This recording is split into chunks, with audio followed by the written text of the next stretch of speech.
Iniimbestigahan ni Pangulong Aquino ang mataas na bilang na manasawi sa Tacloban.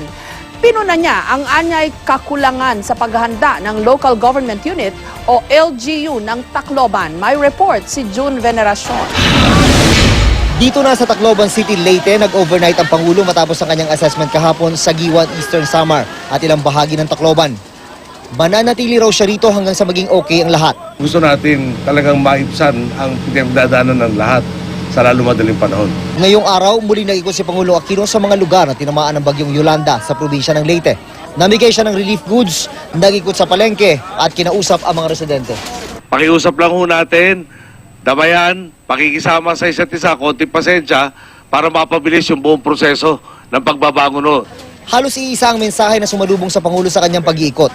Pagkain at gamot ang hiling ng mga tao.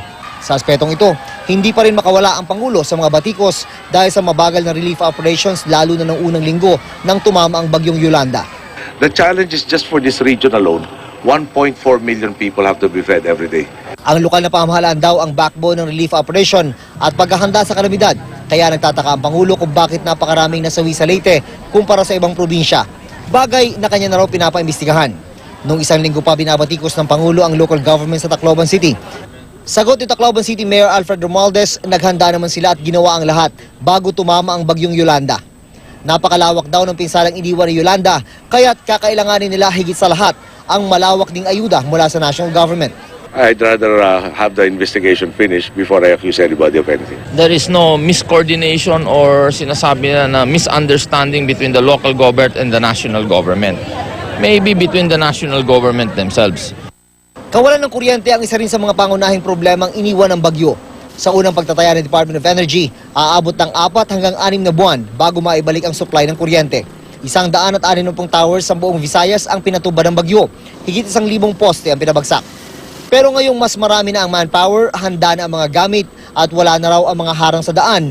Tiwala si Energy Secretary Jericho Petilla na maibabalik nila ang kuryente sa buong Visayas sa December 24, bispiras ng Pasko. Tiniyak na rin ng palasyo na may pondo mula sa Malampaya Fund para sa rehabilitation at power restoration.